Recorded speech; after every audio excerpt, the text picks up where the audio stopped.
ਬਿਸਮਿਲ੍ਲਾਹਿਰ ਰਹਿਮਾਨਿਰ ਰਹੀਮ ਤੇ अस्सलाम वालेकुम। 20 ਮਈ ਤੇ ਅੱਜ ਦੇ ਪੰਜਾਬੀ ਵੀਲੌਗ 'ਚ ਸੱਜਣਾ ਮਿੱਤਰਾਂ ਭੈਣਾਂ ਭਰਾਵਾਂ ਮਾਵਾਂ ਤੇ ਬਜ਼ੁਰਗਾਂ ਨੂੰ ਜੀ ਆਇਆਂ ਨੂੰ। ਅੱਜ ਤੁਹਾਡੇ ਨਾਲ ਜਿਹੜੀਆਂ 4-5 ਗੱਲਾਂ ਸਾਂਝੀਆਂ ਕਰਨੀਆਂ ਉਹਨਾਂ 'ਚੋਂ ਪਹਿਲੀ ਗੱਲ ਜਿਹੜੀ ਹੈ ਜਾਂ ਸਾਡੀ ਅੱਜ ਦੀ ਟੌਪ ਸਟੋਰੀ ਹੈ ਤੁਫੈਲ ਗੁੱਜਰ ਤੇ ख्वाजा सरा। ਖਬਰ ਬੜੀ ਨਿੱਕੀ ਵੀ ਹੈ ਤੇ ਖਬਰ ਬੜੀ ਵੱਡੀ ਵੀ ਹੈ। ਜਿਸ ਵੇਲੇ ਤੁਹਾਨੂੰ ਤੁਫੈਲ ਗੁੱਜਰ ਨਾਲ ਕੀ ਹੋਇਆ ਹੈ ਤੇ ਤੁਫੈਲ ਗੁੱਜਰ ਤੇ ख्वाजा सरा ਇਹ ਸਾਰਾ ਮਾਮਲਾ ਹੈ ਕੀ ਹੈ ਸੁਣੋਗੇ ਤੇ ਤੁਹਾਡਾ ਹਾਸਾ ਵੀ ਨਿਕਲੇਗਾ ਤੇ ਤੁਹਾਡਾ ਰੋਣਾ ਵੀ ਨਿਕਲੇਗਾ। ਕਿਉਂਕਿ ਜੇ ਤੇ ਸਿਰਫ ਤੁਫੈਲ ਗੁੱਜਰ ਵੱਲ ਵੇਖੋਗੇ ਤਾਂ ਤੁਹਾਡਾ ਹਾਸਾ ਨਿਕਲੇਗਾ ਤੇ ਜੇ ਸ਼ੀਸ਼ੇ 'ਚ ਖਲੋ ਕੇ ਹਰ ਪਾਕਿਸਤਾਨੀ ਆਪਣੇ ਵੱਲ ਵੇਖੇਗਾ ਤਾਂ ਰੋਣਾ ਨਿਕਲੇਗਾ। ਜਦੋਂ ਤੁਫੈਲ ਗੁੱਜਰ ਦੀ ਸਟੋਰੀ ਪੜ੍ਹੀ ਤੇ ਲੱਗੀ ਤੇ ਛੋਟੀ ਜੀ ਖਬਰ ਹੈ ਅਖਬਾਰ 'ਚ, ਪਰ ਮੈਨੂੰ ਲੱਗਾ ਵੀ ਇਹ ਤੇ ਤੁਫੈਲ ਗੁੱਜਰ ਦੀ ਕਹਾਣੀ ਨਹੀਂ, ਇਹ ਤੇ ਪੂਰੇ ਪਾਕਿਸਤਾਨ ਦੀ ਕੌਮ ਦੀ ਕਹਾਣੀ ਹੈ ਤੇ ਪਿਛਲੇ 75 ਸਾਲਾਂ ਦੀ ਸਾਰੀ ਰੁਦਾਤ ਜਿਹੜੀ ਹੈ ਉਹ ਤੁਫੈਲ ਗੁੱਜਰ ਦੇ ਥਰੂ ਹੋ ਗਈ। पहला जरा खबर सुन लो तुफैल गुजर दी। दुनिया अखबार ने खबर लाई है, दुल्हा के साथ हाथ हो गया, दुल्हन ख्वाजा सरा निकली। बूरे वाला सिटी रिपोर्टर ने रिपोर्ट किया है जी, दुल्हा के साथ हाथ हो गया, 9 बेहाता दुल्हन ख्वाजा सरा निकली। तफसील के मुताबिक बूरे वाला के नवाही गांव 421 ईबी में तुफैल गुजर 2 दिन कबल टोबा टेक सिंह से अपने बेटे के लिए दुल्हन ब्याह कर लाया। पहली रात ही दुल्हा के उस वक्त औसान खता हो गए जब उसे पता चला कि जिसको वो दुल्हन समझकर लाया है असल में वो ख्वाजा सरा है। लड़के वालों ने धोखाधड़ी पर कार्रवाई के लिए कोशिशें शुरू कर दी हैं। ये जनाब स्टोरी फाइल की है बूरे वाला के सिटी रिपोर्टर ने। और अब स्टोरी पढ़ के तो आपके दांत निकल रहे होंगे। स्पेशली उसमें देखिए रिपोर्टर ने कैसी चुलबुली लाइन लिखी है कि पहली रात ही दुल्हा के उस वक्त औसान खता हो गए जब उसे पता चला कि जिसको वो दुल्हन समझकर ब्याह लाया है असल में वो ख्वाजा सरा है। अब ਤੁਹਾਡੀਆਂ ਦੰਦੀਆਂ ਤੇ ਨਿਕਲ ਰਹੀਆਂ ਹੋਣਗੀਆਂ ਇਹ ਸੁਣ ਕੇ, ਪਰ ਹੁਣ ਜੋ ਮੈਂ ਤੁਹਾਨੂੰ ਦੱਸਣਾ ਉਸ ਤੋਂ ਦੰਦੀਆਂ ਬੰਦ ਹੋ ਜਾਣੀਆਂ ਨੇ ਤੇ ਤੁਹਾਡਾ ਰੋਣਾ ਨਿਕਲਣਾ ਹੈ। ਇਹ ਅਸਲ ਇੱਥੇ ਤੁਫੈਲ ਗੁੱਜਰ ਨਹੀਂ ਲਿਖਣਾ ਚਾਹੀਦਾ ਸੀ, ਇੱਥੇ ਬਾਬਾ ਕਾਇਦ ਆਜ਼ਮ ਲਿਖਣਾ ਚਾਹੀਦਾ ਸੀ। ਕਾਇਦ ਆਜ਼ਮ ਮੁਹੰਮਦ ਅਲੀ ਜਨਾਹ ਸਾਹਿਬ ਨੂੰ ਲਿਖਣਾ ਚਾਹੀਦਾ ਸੀ। ਇੱਥੇ ਨਾਮ ਭਗਤ ਸਿੰਘ ਦਾ ਹੋਣਾ ਸੀ, ਇੱਥੇ ਲਾਲਾ ਲਾਜਪਤ ਦਾ ਨਾਮ ਹੋਣਾ ਚਾਹੀਦਾ ਸੀ।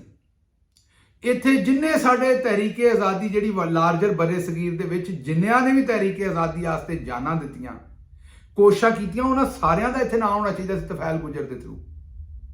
ਭਾਈ ਜੀ ਤੁਫੈਲ ਗੁੱਜਰ ਨਾਲ ਤੇ ਜਿਹੜਾ ਕੰਮ ਹੋਇਆ ਉਹ ਤਾਂ ਕੋਈ ਨਾ ਕੋਈ ਮੁੰਡਾ ਕਿਤੇ ਹੋਰ ਵਿਆਹ ਲਊ।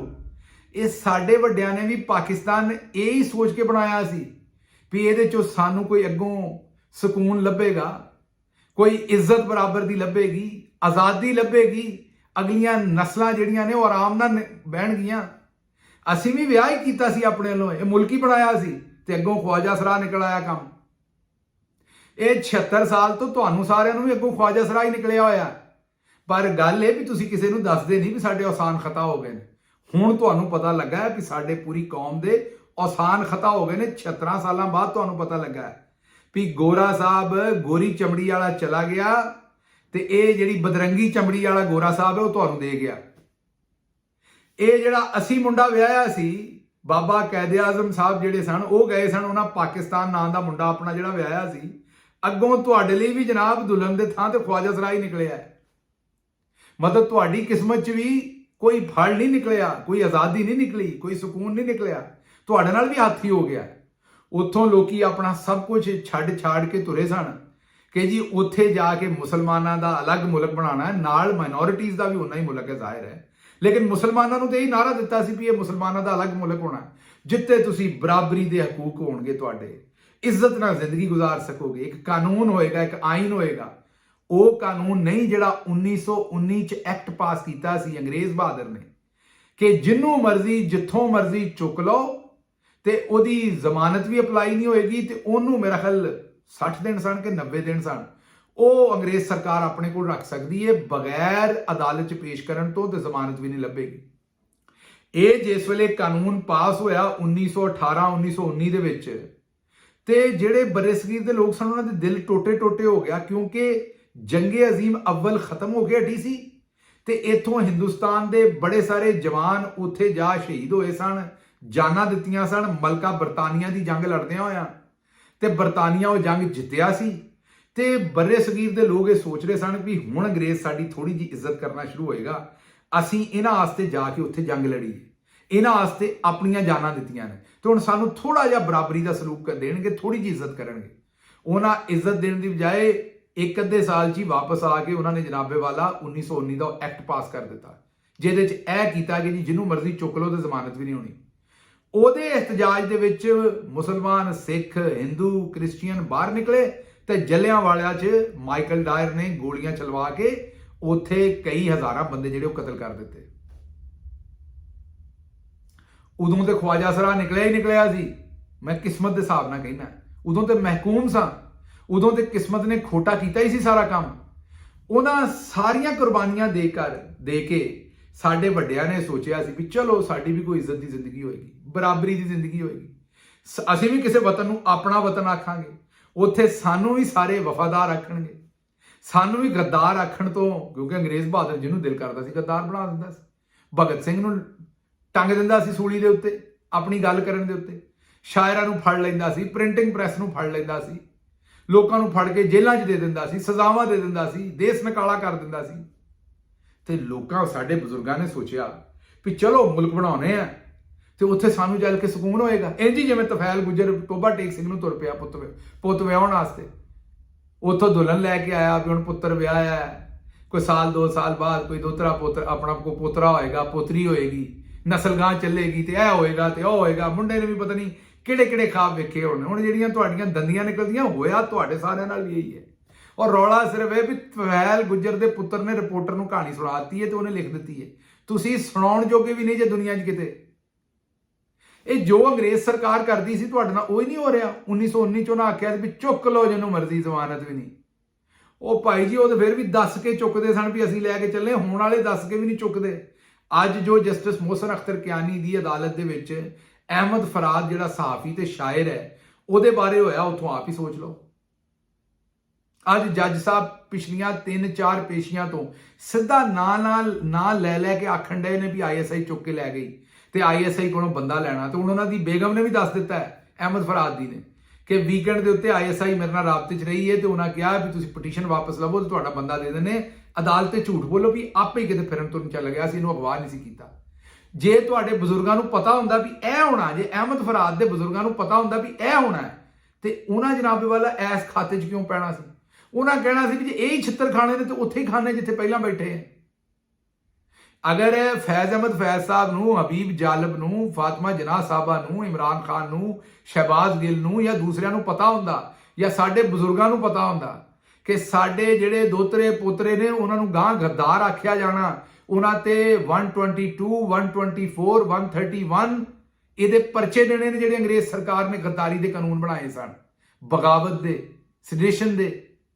ਤੇ ਮੈਨੂੰ ਦੱਸੋ ਵੀ ਕੋਈ ਇਸ ਪਾਸੇ ਨੂੰ ਪੈਂਦਾ? ਜਿਵੇਂ ਅਗਰ ਤਫੈਲ ਗੁੱਜਰ ਨੂੰ ਪਤਾ ਹੁੰਦਾ ਵੀ ਅੱਗੋਂ ਖਵਾਜਾ ਸਰਾ ਨਿਕਲ ਆਉਣਾ ਤੇ ਉਹ ਪੁੱਤ ਵਿਆਹਣ ਜਾਂਦਾ? ਨਹੀਂ ਵਿਆਹਣ ਜਾਂਦਾ ਨਾ।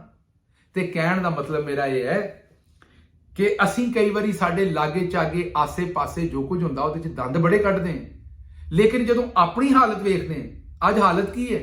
ਤੁਹਾਡੇ 'ਚੋਂ ਇੱਕ ਬੰਦਾ ਕਿਸੇ ਸਿਆਲਕੋਟ ਦੇ ਪਿੰਡ 'ਚ, ਕਿਸੇ ਖਾਨੇਵਾਲ ਦੇ ਪਿੰਡ 'ਚ, ਕਿਸੇ ਮੁਲਤਾਨ ਦੇ ਪਿੰਡ 'ਚ, ਕਿਸੇ ਸਵਾਬੀ ਦੇ ਪਿੰਡ ਦੇ ਵਿੱਚ ਤੇ ਕਿਤੇ ਸਿੱਬੀ ਦੇ ਪਿੰਡ ਦੇ ਵਿੱਚ ਤੇ ਕਿਤੇ ਨਵਾਬ ਸ਼ਾਹ ਦੇ ਪਿੰਡ ਦੇ ਵਿੱਚ ਤੇ ਭਾਵੇਂ ਉੱਥੇ ਮੀਰਪੁਰ ਤੇ ਭਾਵੇਂ ਉਧਰਲੇ ਪਾਸੇ ਸਕਰਦੂ, ਕਿਸੇ ਥਾਂ ਦੇ ਉੱਤੇ ਆਪਣੀ ਮਰਜ਼ੀ ਦਾ ਕੋਈ ਟਵੀਟ ਤੇ ਕਰਕੇ ਵਿਖਾਓ, ਜੇ ਅਗਲੇ ਚੁੱਕ ਕੇ ਨਾ ਲੈ ਜਾਣ ਤੇ ਗੱਲ ਕਰਿਓ।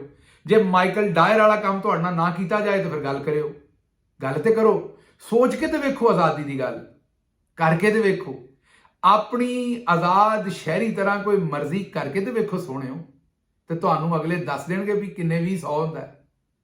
ਤੇ ਇਸ ਲਈ ਭਾਈ ਜੀ ਇੱਥੇ ਕੱਲਾ ਤਫੈਲ ਗੁੱਜਰ ਹੀ ਨਹੀਂ, ਇੱਥੇ ਕੱਲਾ ਹੱਥ ਤਫੈਲ ਗੁੱਜਰ ਨਾਲ ਨਹੀਂ ਹੋਇਆ, ਪੂਰੀ ਕੌਮ ਨਾਲ ਹੀ ਹੋਇਆ। ਤੇ ਅਸੀਂ ਹੁਣ ਸ਼ਰਮਿੰਦੇ ਦੂਜੇ ਦੇ ਹਾਲ ਤੇ ਹੱਸਦੇ ਆਂ, ਤੇ ਜਿਸ ਵੇਲੇ ਆਪਣਾ ਹਾਲ ਵੇਖਦੇ ਸਾਨੂੰ ਪਤਾ ਲੱਗਦਾ ਵੀ ਸਾਡੇ ਨਾਲ ਕਿਸੇ ਨੇ ਕੀ ਕਰ ਚੜਿਆ ਤੇ ਉਦੋਂ ਗਾਂ ਪਿਛਾਂ ਹੋ ਜਾਂਦੇ। ਇਹ ਖਬਰ ਜਦੋਂ ਮੇਰੇ ਸਾਹਮਣੇ ਆਈ ਤੇ ਜ਼ਾਹਿਰ ਹੈ ਪਹਿਲਾ ਇਹਦਾ ਜਿਹੜਾ ਫੇਸ ਬਣਦਾ ਖਬਰ ਉਹ ਤੇ ਹਾਸਾ ਖੇਡਾ ਬਣਦਾ, ਪਰ ਅਸਲ ਦੇ ਵਿੱਚ ਮੈਂ ਕਿਹਾ ਇਹ ਤੇ ਤਫੈਲ ਗੁੱਜਰ ਦੀ ਕਹਾਣੀ ਨਹੀਂ, ਇਹ ਤੇ ਪਾਕਿਸਤਾਨ ਦੀ 76 ਸਾਲਾਂ ਦੀ ਕਹਾਣੀ ਹੈ। ਇਹ ਤਾਂ ਮੇਰੀ ਕਹਾਣੀ ਹੈ, ਤੁਹਾਡੀ ਕਹਾਣੀ ਹੈ, ਪਾਕਿਸਤਾਨ ਦੇ ਹਰ ਪਾਕਿਸਤਾਨੀ ਦੇ ਘਰ ਘਰ ਦੀ ਕਹਾਣੀ ਹੈ। ਇਹ ਤੇ ਅੱਜ ਜਸਟਿਸ ਮੋਹਸਨ ਅਖਤਰ ਕਿਆਨੀ ਸਾਹਿਬ ਦੀ ਕਹਾਣੀ ਹੈ, ਇਹ ਅੱਜ ਅਹਿਮਦ ਫਰਾਦ ਦੀ ਕਹਾਣੀ ਹੈ, ਇਹ ਅੱਜ ਅਹਿਮਦ ਫਰਾਦ ਦੀ ਘਰ ਵਾਲੀ ਦੀ ਕਹਾਣੀ ਹੈ। ਬਹਰਹਾਲ ਜੀ ਅਗਲੀ ਖਬਰ ਜਿਹੜੀ ਤੁਹਾਡੇ ਸਾਹਮਣੇ ਰੱਖਦੇ ਉਹ ਇਹ ਹੈ ਕਿ ਮਰੀਮ ਨਵਾਜ਼ ਸਾਹਿਬ ਜਿਹੜੀਆਂ ਧੜਾ ਧੜ ਹਸਪਤਾਲ ਜਿਹੜੀਆਂ ਉਹ ਬੁਜ਼ਦਾਰ ਸਾਹਿਬ ਵਾਲੇ ਹਸਪਤਾਲਾਂ ਦੇ ਉੱਤੇ ਆਪਣੇ ਨਾਂ ਲਿਖ ਲਿਖ ਕੇ ਕੱਢੀ ਜਾ ਰਹੀਆਂ ਨੇ, ਉਹ ਬੜੀ ਇੱਕ ਜ਼ਬਰਦਸਤ ਉਹਨਾਂ ਗੱਲ ਕੀਤੀ ਹੈ।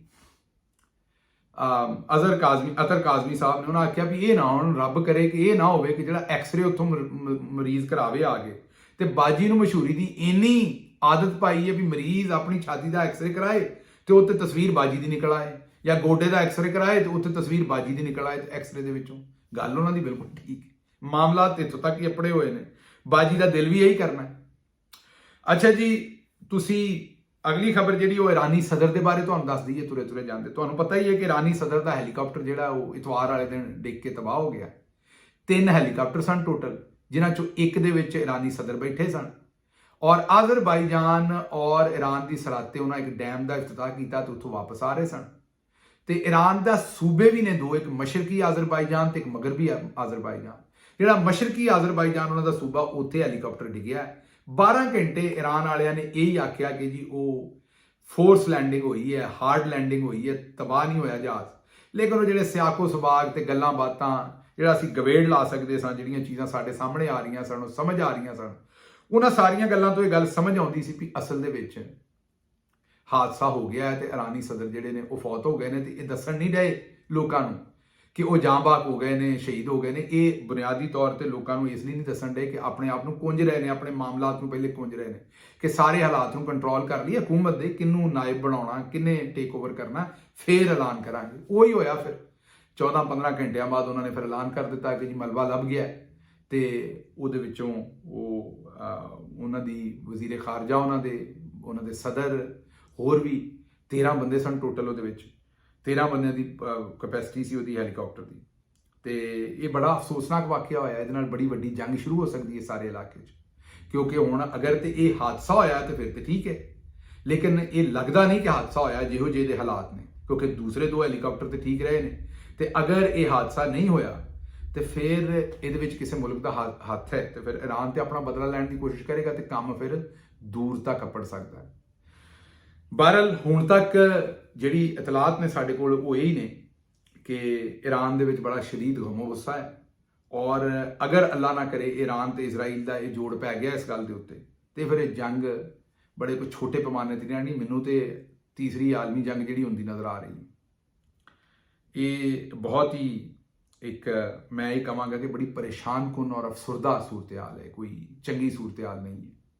ਔਰ ਜਿਸ ਤਰੀਕੇ ਨਾਲ ਉਰਦੂ ਵੀਲੌਗ ਮੈਂ ਕੀਤਾ ਤੇ ਪੂਰੀ ਤਫਸੀਲ ਦੱਸੀ ਹੈ ਕਿ ਇਰਾਨੀ ਸਦਰ ਕੌਣ ਸਨ ਔਰ ਕਿਸ ਤਰ੍ਹਾਂ ਉਹਨਾਂ ਦਾ ਜਹਾਜ਼ ਡਿੱਗਿਆ। ਜਹਾਜ਼ ਵੀ ਅਮਰੀਕਾ ਦਾ ਬਣਿਆ ਸੀ, ਬੈਲ ਹੈਲੀਕਾਪਟਰ ਸੀ ਜਹਾਜ਼ ਦਾ, ਮਤਲਬ ਹੈਲੀਕਾਪਟਰ ਜਿਹੜਾ ਉਹ ਬੈਲ ਕੰਪਨੀ ਦਾ ਸੀ।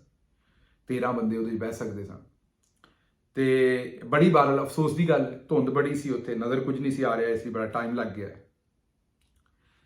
ਤੇ ਅਗਲੀ ਖਬਰ ਜਿਹੜੀ ਹੈ ਉਹ ਸਾਬਕ ਚੀਫ ਜਸਟਿਸ ਸਾਕਿਬ ਨਿਸਾਰ ਸਾਹਿਬ ਨੇ, ਜਿਹੜਾ ਨਵਾਜ਼ ਸ਼ਰੀਫ ਨੇ ਕਿਹਾ ਮੇਰੇ ਕੋਲ ਆਡੀਓ ਹੈਗੀ ਏ ਸਾਕਿਬ ਨਿਸਾਰ ਸਾਹਿਬ ਦੀ ਕਿ ਉਹਨਾਂ ਨਵਾਜ਼ ਸ਼ਰੀਫ ਦੇ ਖਿਲਾਫ ਫੈਸਲੇ ਦੇਣ ਦੀ ਕਿਸੇ ਨਾਲ ਗੱਲ ਕੀਤੀ ਸੀ। ਉਹਨਾਂ ਆਖਿਆ ਲੈ ਆ ਵੀ ਆਡੀਓ ਲੈ ਆ ਤੇ ਉਹਨੂੰ ਫੋਰੈਂਸਿਕ ਕਰਾ ਲਾ, ਮੇਰਾ ਚੈਲੰਜ ਹੈ।